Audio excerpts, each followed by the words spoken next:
What an awesome opportunity that we get to see our own Karen Akuye Vargas, our adult learner, being recognized by the state of Washington with this wonderful Martin Luther King Award. Congratulations, Akuye.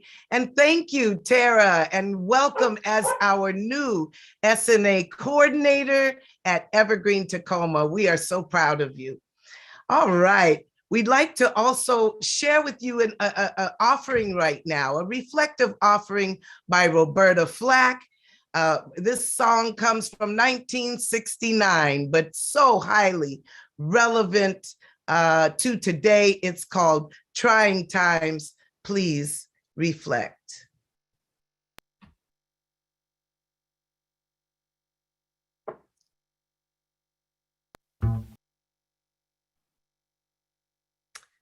Yes, Roberta Flack, 1969, still highly relevant to today.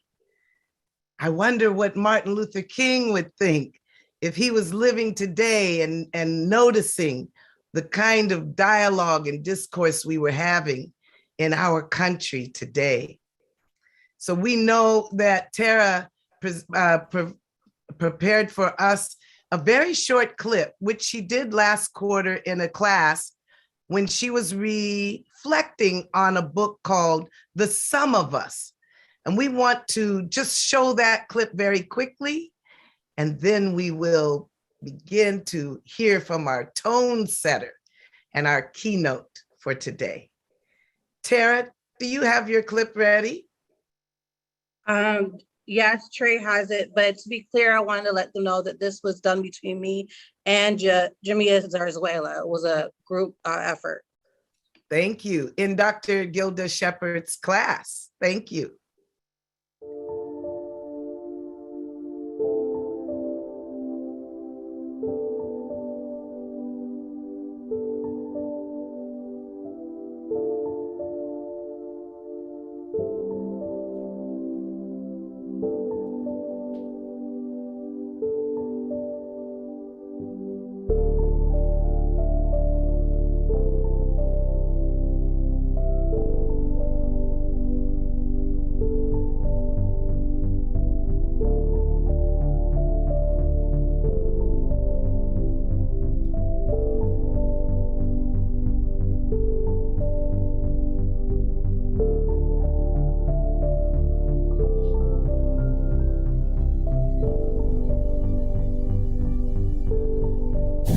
You start out in 1954 by saying nigger, nigger, nigger.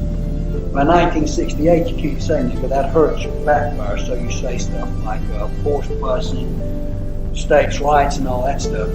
And you're getting so abstract now, you're talking about cutting taxes, and all of these things you're talking about are totally economic things, and the byproduct of them is blacks get hurt worse than white. Because obviously sitting around saying, we want to cut taxes, we want to cut this, and we want is much more abstract than even the busing thing. And a hell of a lot more abstract than nigger, nigger.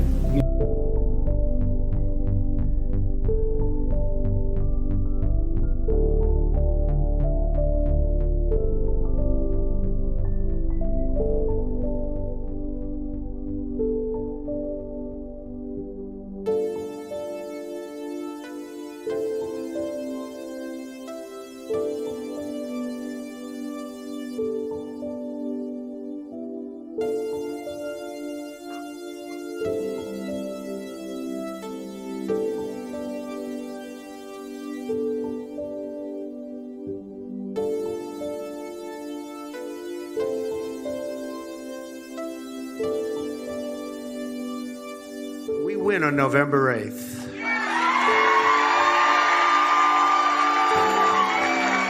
And elect a Republican Congress. We will be able to immediately repeal and replace Obamacare. Have to do it. So the Affordable Care Act is more affordable than Obamacare? Just the name says it all. Right.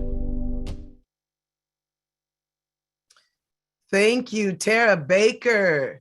The Sum of Us, we are reading right now by Dr. McGee, showing us that we are more powerful together, looking at the commonalities as opposed to what make us different from each other.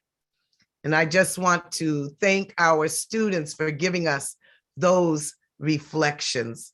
At this time, I would like to invite my friend and colleague, Dr. Therese Saliba, who is the Vice President for the Inclusion and Excellence for Student Success at Evergreen State College.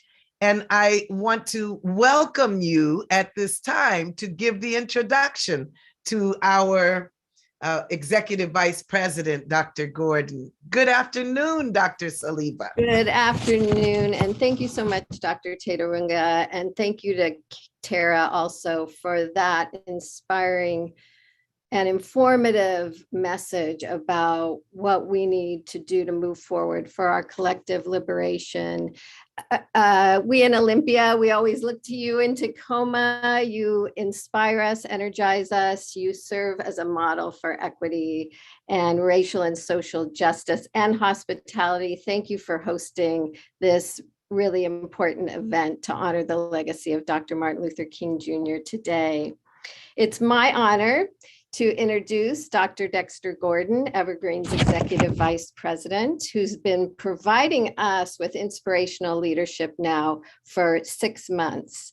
And in his short time at Evergreen, Dr. Gordon has led with eloquence, with commitment, and with a collaborative spirit, listening carefully to our concerns, showing up to our events, and advancing Evergreen's mission of racial equity and community connection through really a bold commitment and taking action. Dr. Gordon is the celebrated founder of the National Race and Pedagogy Conference at the University of Puget Sound, where he served for many years as distinguished professor, a Doliver Endowed Chair, and professor and director of African American Studies, as well as a professor of communication studies. We are so glad to have Dr. Gordon at Evergreen. He brings new and vibrant energy, a dedication to curriculum reform and student access in higher ed. And today, as we witness the ongoing movement for Black lives and racial justice, the struggle to preserve voting rights and to fortify our multiracial democracy, we celebrate the legacy of Dr. Martin Luther King Jr. and the many involved in this movement for civil rights historically and today. I see Dr. Gordon as one who leads in King's footsteps, and so please join me in welcoming him today.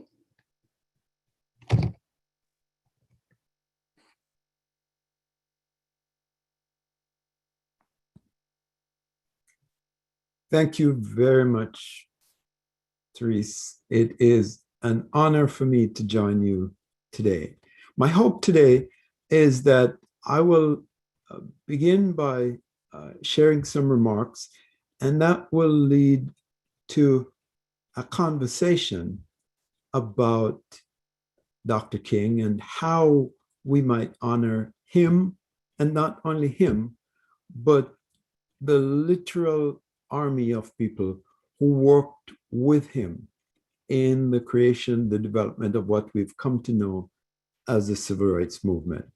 I want to express special thanks to Dean Tate Arunga and to the faculty and staff at Evergreen Tacoma for this honor. I have really, truly been honored to join the Evergreen family, and especially when I walk into Evergreen Tacoma, the sense of the immediacy of its history, the actual presence of founder Maxine Mims and of Joy Hardiman and the elders who have gathered with me, I think now 5 or 6 times since July, to talk about the future and to muse with me about how they might help President John Carmichael, myself, and our new leadership team to work with the entire Evergreen cohort of faculty, staff, and students to really chart the course for the next 50 years.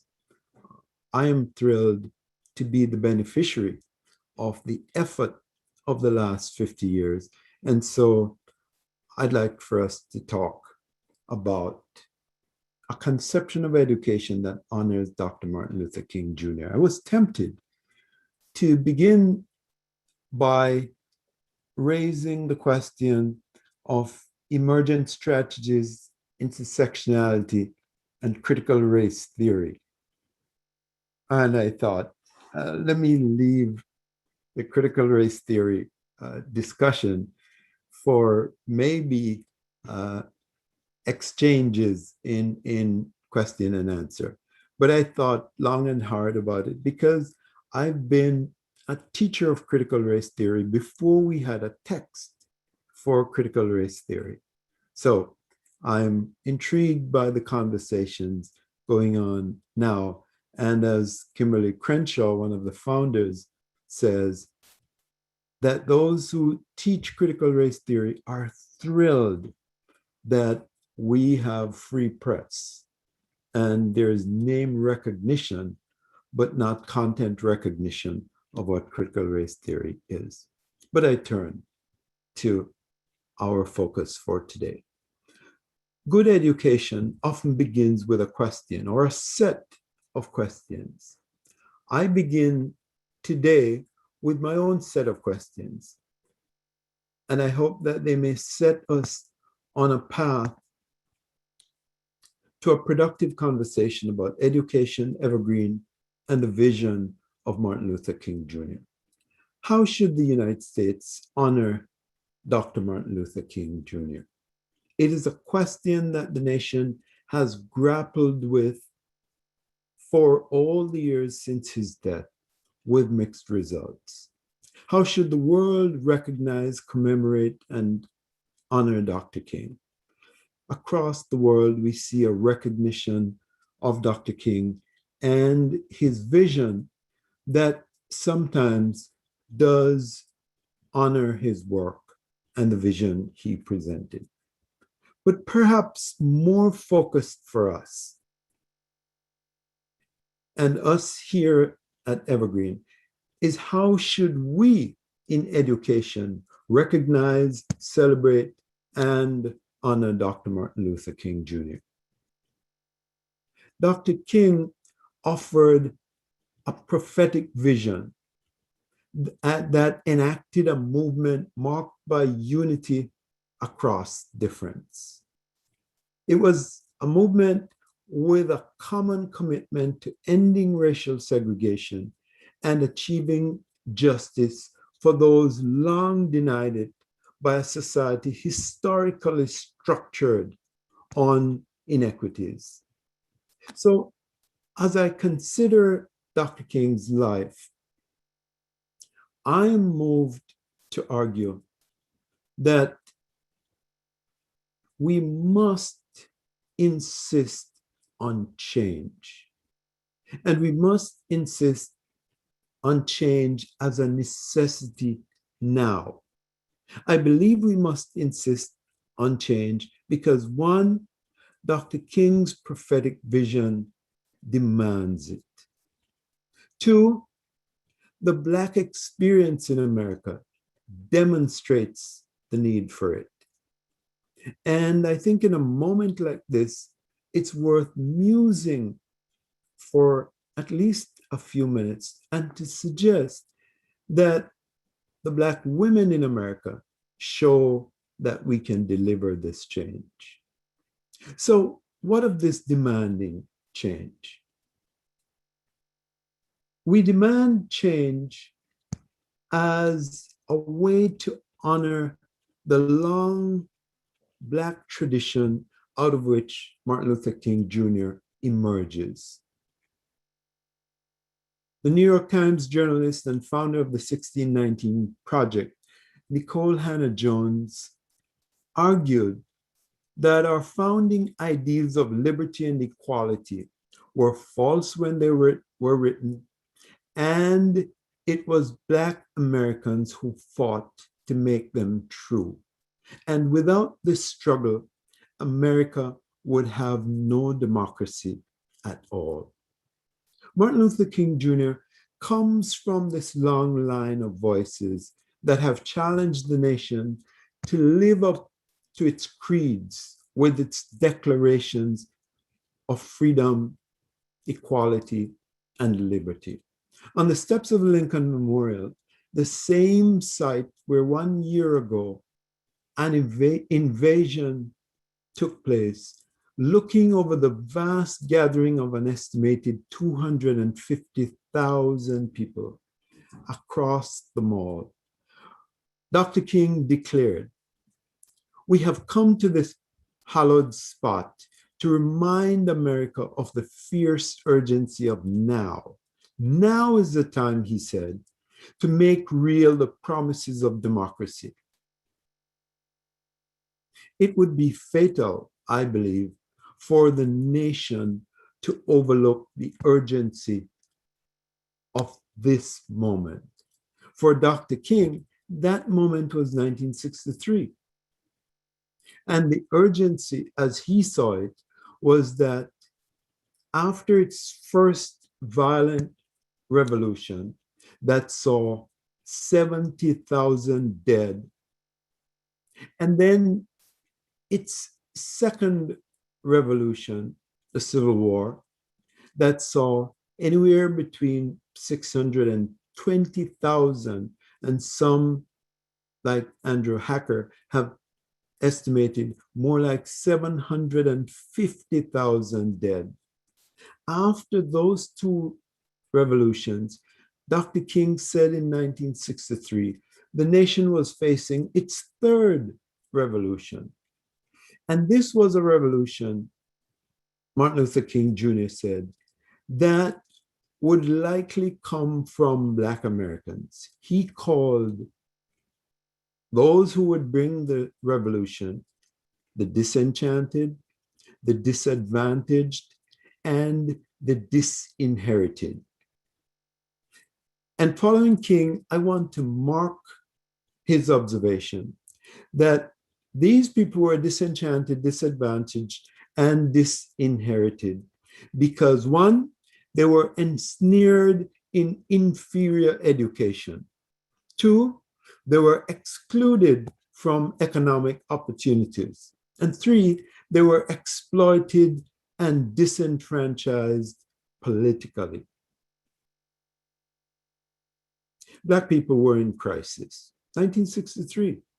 What would you say today as part of a conversation we need to have in the face of our lives lived now within the shadow of COVID-19 that has killed over 5 million people across the world, over 800,000 in the United States, over 600,000 in Brazil? What would we say now with COVID-19 pulling back literally the curtains, the covers on American inequity and revealing to us that we have not just two nations, but we have one nation that is largely excluded from even basic health care. And that same nation was the one, or is the one, most exposed in this moment of crisis, most exposed to COVID-19 and the death and devastation that it brings, and most unlikely to recover after this devastation. Dr. King's words in response to the Civil Rights Act and the Voting Rights Act, the two major legislative successes of the civil rights movement, 1964, 1965, and you might add the Fair Housing Act of 1968. But in response to these, Dr. King argued that the practical cost of change for the nation up until 1967 had been cheap. The taking of his life in 1968, I think, increased the costs because the loss to this nation and to the world, I think we're still calculating. The assassin's bullet that took Dr. King's life from us took a major asset. Dr. King argued that the limited reforms that were obtained in the Civil Rights Act and the Voting Rights Act were obtained at bargain prices. He argued that the real cost lies ahead. And he said the stiffening of white resistance is a recognition of this fact, he wrote in 1967. The true cost of change, Dr. King argues, is still to be paid. Legitimate discontent will not pass without freedom and equality, Dr. King argued. And revolt will continue to shake the foundations of our nation till the bright day of justice emerges. So Dr. King says there's a clear demand for change and an urgency of that demand.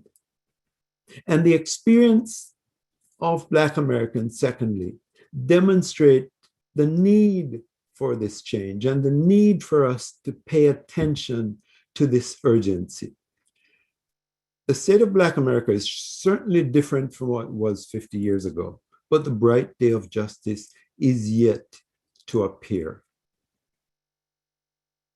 Mass incarceration replacing segregation, COVID-19's devastation, ongoing police killings, Black life continues to be in jeopardy across the nation, if not the world. In fact, in the United States, right now, the entire democracy is on the strain with the threat of violence. And as we grapple with the fear and dread of this moment, as we seek to come up with words and with ways to make sense of the moment and ways to make sense of how we should honor the life and legacy of Martin Luther King Jr., we should acknowledge, whether we like it or not, that we are indeed caught, as he contended, in the inescapable network of mutuality, tied in this single garment of destiny. Dr. King contended that we need to recognize that this nation must change, and we are the ones who must change it.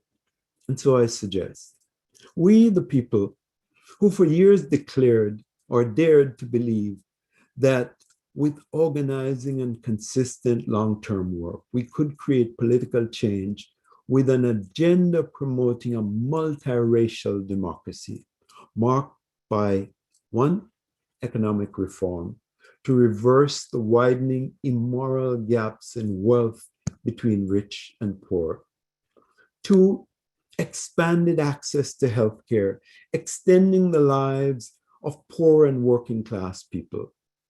Three, transformation of education to remove the vestiges of settler colonialism and white supremacy.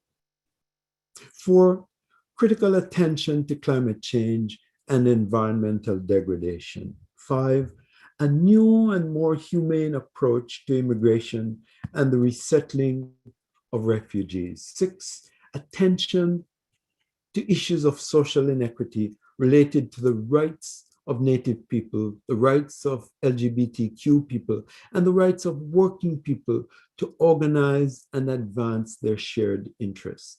Seven, electoral reform, the removal of particular kinds of big money from politics, and the protection of the right to vote.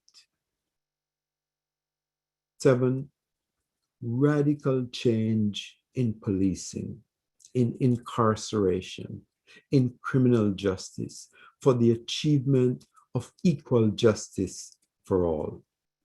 We who are in the middle of surviving this pandemic, tied as we are in this single garment of destiny, even as COVID-19 has shortened our overall life expectancy in the United States, if not across the world, by 2 or 3 years.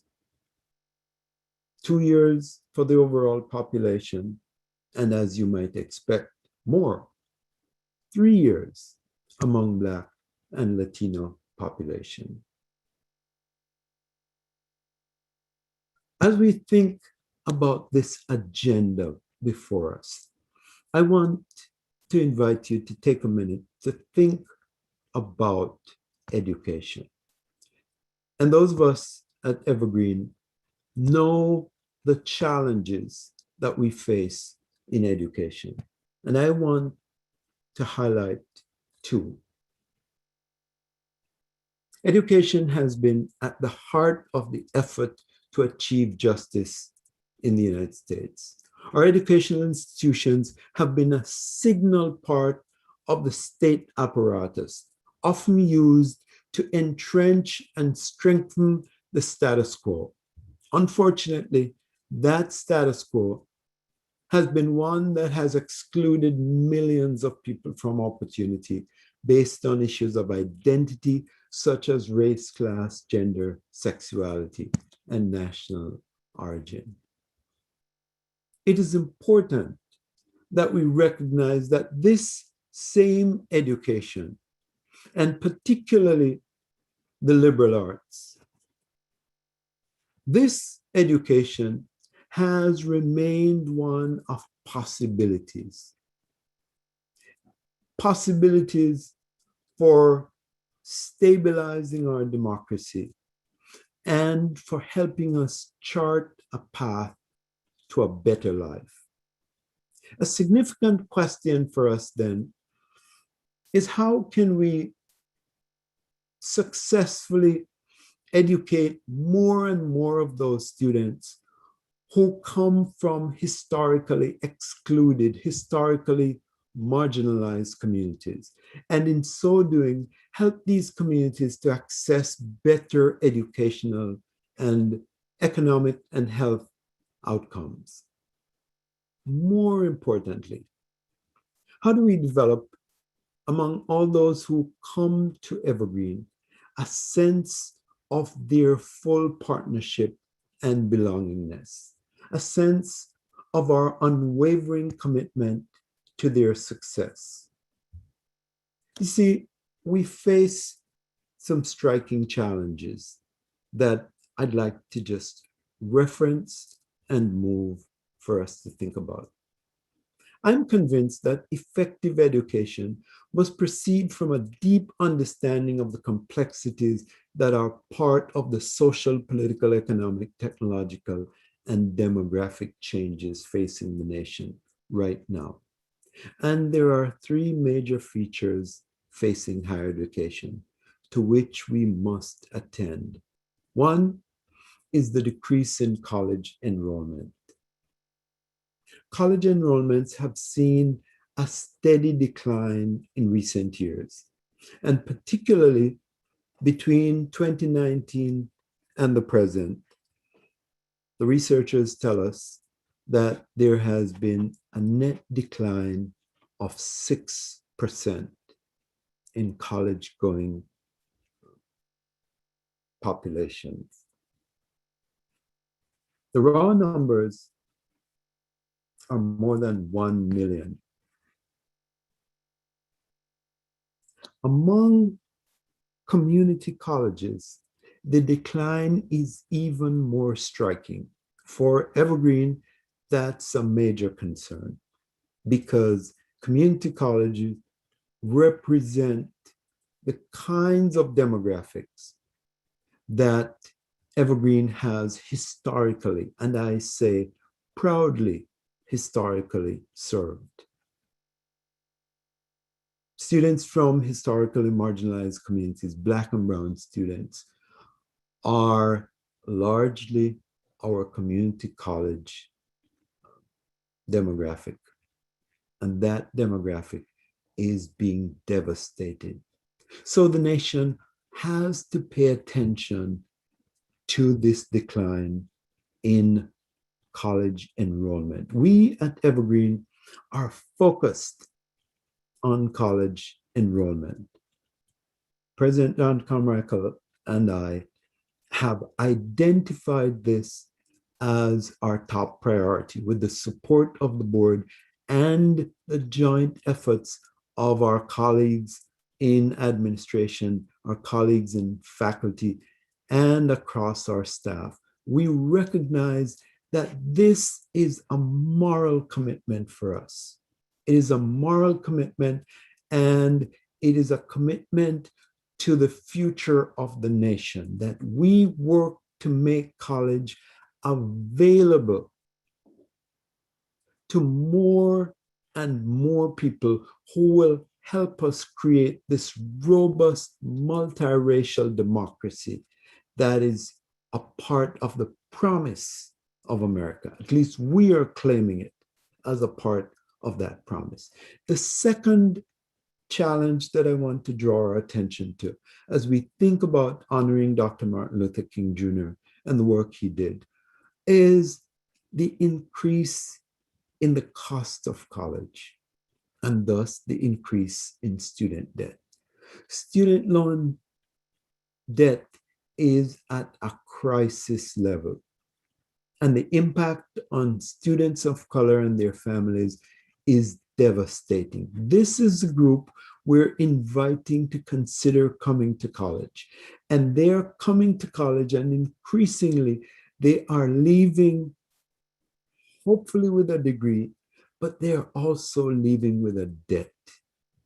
And that is a major setback that as a nation, we have to grapple with. If debt increases, enrollment is going to continue to decrease. So we have to find a way to address this growing cost of education. We at Evergreen are proud to note that we are among the most affordable in the nation, and we will not stop in our efforts to make college even more affordable. But there's an additional piece to this increase in debt and increase in struggle for Black and Brown students. There is the problem of the loss of learning. This whole new phenomenon has been engendered by the COVID-19 pandemic and our efforts to mitigate its impact. So the pandemic itself and the fact that we've had to shut down schools now means that Black and Latino students, many of whom are in schools located in lower income zip codes, are the ones who have suffered most. And their loss of learning demands our attention. Again, at Evergreen, we are seeking to pay attention to this. So we're seeking support for the efforts to address that. As students come to us, we recognize that they are even less prepared. We will not make that an issue of complaint. We will identify ourselves as part of the entire tapestry that begins with K-12 education and goes all the way through higher education, that our role of educating the next generation is a moral commitment, it's a political commitment, and it's an educational necessity. The third thing I want to identify is a decline in diversity, or a potential continued decline in diversity among faculty. The demographic composition, one study tells us, of the US professoriate, and I think we can readily acknowledge that this is so. The composition affects our student composition, and so it affects the pipeline to opportunities, the pipeline to leadership across the society. I remember, for example, when we were starting the work of race and pedagogy, I had a conversation with a science professor. And this conversation was in response to my question to faculty colleagues. This question was, what's the role of race in the development and the delivery of your curriculum? And my colleague in the sciences said, I really can see little role for race in my classrooms. I teach science, and in fact, it was specifically chemistry. And my question was, who's in your classroom? And instantly, I could see the gears turning over as I looked in his eyes, because he recognized from my question where I was going. And that is, if there are no Black and brown students in our science classrooms, then it follows that the disciplines, the practices, the areas of work that demand the sciences will have a dearth of people of color in leadership and in work. So it's critical that we recognize that diversity in our professoriate is critical. Our students should be able to see in their teachers the potential that they can become, and they should be able to recognize those with authority in the educational system as representing positions to which they can aspire. My own appointment at Evergreen has been a major source of pride for my family and many who know me. And that source of pride is well placed, because it's a recognition that if we can see ourselves in positions of leadership, then we can be ourselves in positions of leadership. And I recognize that this position that I hold at Evergreen represents a promise to many students who, like me, come from families that do not have deep histories in access to higher education. Those gates, those doors, open even just a crack, represent major possibilities up ahead. I want to bring this address to a close and invite you to talk back to me, to honor the legacy of Dr. Martin Luther King Jr. The Evergreen State College, with Tacoma as a bright light, has the opportunity, as part of its legacy for the next 50 years, to lead with innovation, creativity, and confidence, to mark an era in which education, and colleges and universities in particular, fulfill the critical role of preparing students who will lead the reimagination of robust, inclusive, democratic societies, where histories will be faced for their complex contributions to our lives, and I hope you hear me here, talking about the effort as part of our popular culture to erase histories from our classrooms, from our courtrooms, from our pulpits, from our newspapers. That, I believe, is a counterproductive move. We should embrace histories with all their complexities. All children, students across all of our nations will have access, and the limits of their commitments and their abilities will be the only constraining features to their success. Second chances, I want to suggest, will be integral to our structures of access and success in higher education as we make amends for the exclusions and deficiencies of past educational offerings.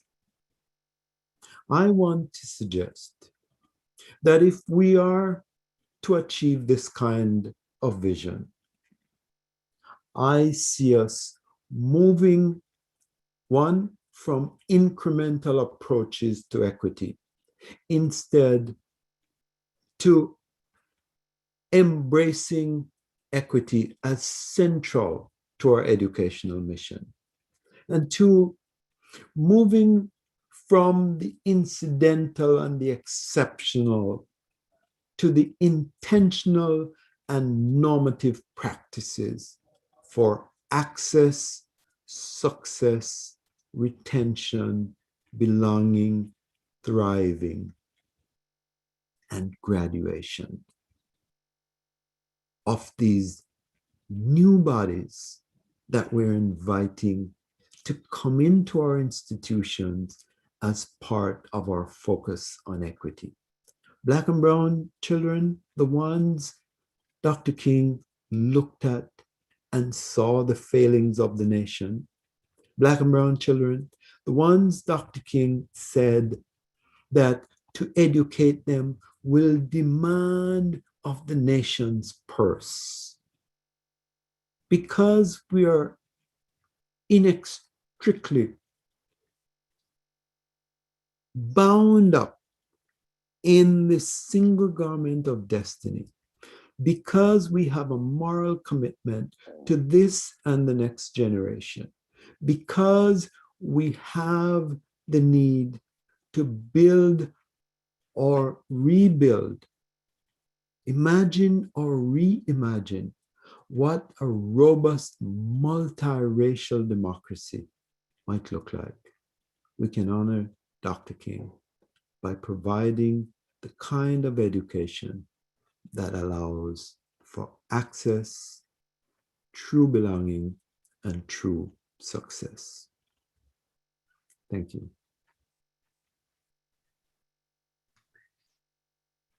Dr. Dexter Gordon, thank you very much. Thank you. At this time, I'm going to call on my colleague, Tara Hardy, to please monitor the chat for questions. Hello, Tara. Hello, thanks so much, Dr. Gordon, for that incredibly motivating direction that I truly hope we follow as an institution. Thank you so much for that. What I would like to do is invite questions. Please raise your hand or put your question in the chat if you have a question for Dr. Gordon.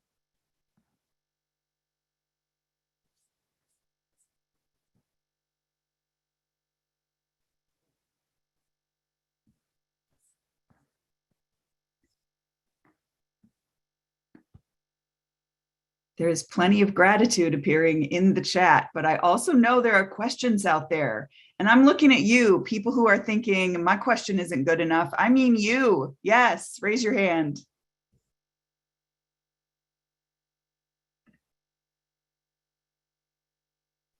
I too want to thank you for the many expressions of gratitude and to invite your questions.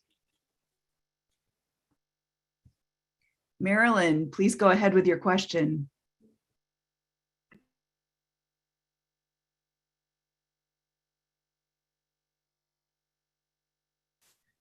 Marilyn, go right ahead.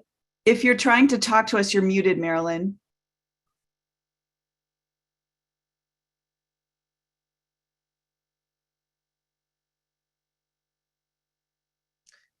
Oh, shoot. Maybe there's some Marilyn, technical. that's Marilyn Cumberling. She is our Tacoma alumni. Currently, she is the Peace Laureate of Tacoma. And if she were able to speak, we would be able to congratulate her for representing Evergreen in such a grand international way. She'll be headed to Norway this year of 2022 to represent the Pacific Northwest. Tara, I think we don't have any. I think we do. We've got 2 questions that have appeared. We do. good. We have one in the chat. This one is from I think Tacoma Campus. I think we're being told that people are unable to unmute themselves, so our technicians may need to help us. Okay, so we may need to have people type questions in the chat. And, Okay, and then great. you can read. I think I see a couple. I'll read one out. This is from the Tacoma Campus info session. How can we smooth the way through admissions and financial aid, particularly for the students we know need the benefits of an evergreen education the most? Great question. That is a great question, and it speaks to an immediate issue for us. Every time we look at enrollment, we come up against this question. How can we make the process more integrated? How can we make this great product we offer at Evergreen more readily available? So we acknowledge that we have work to do. We are committed to doing that work. And in fact, an hour before this address, President Carmichael and I were in conversation, and addressing this issue was part of what we identified as one of our 2 focus issues for next week, where we will be doing work which will move us in that direction. So thanks for the question, especially thanks for the recognition of that problem. We do ask you to help us walk people through the process, even as we work to smooth out that process, because we really are committed to make it easier and more accessible. And we'll get there. Thank you, Dr. Gordon. We have this question from Marilyn.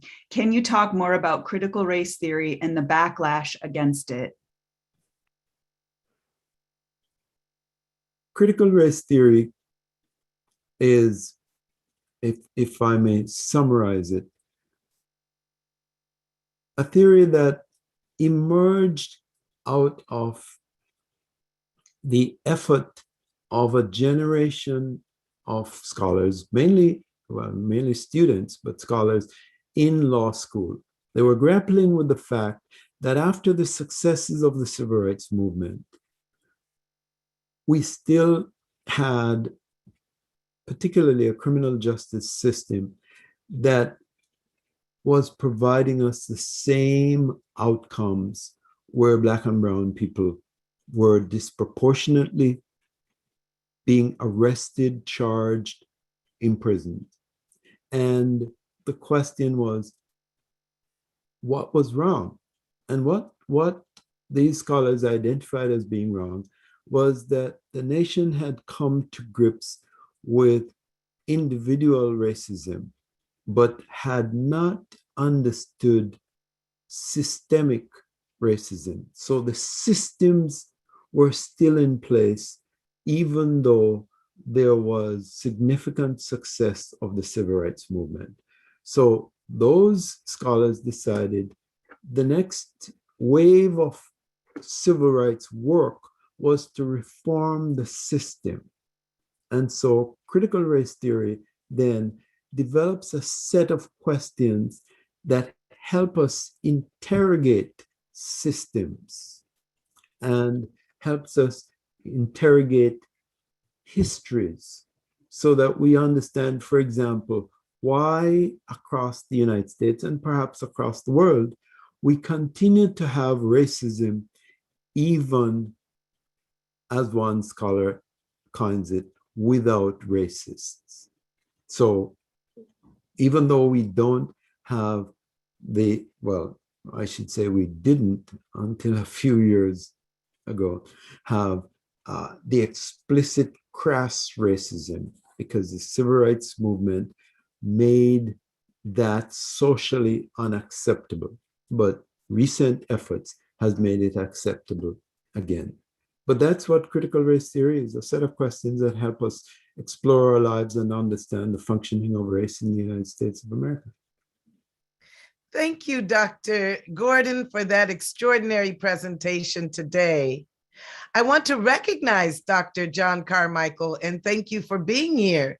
Thank you for your demonstrated leadership, and your sensitivity to the values of Dr. King have not gone unnoticed.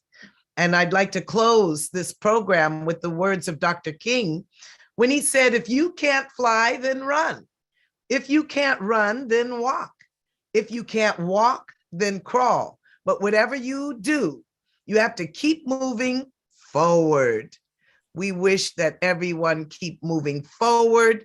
We hope this is a program that has really caused us reflection about inclusivity, about how we build a closer community. Thank you so much, Dr. Gordon, for your wonderful presentation. And we will end by saying we can all say congratulations and thank you so much. Have an incredible 2022 ahead.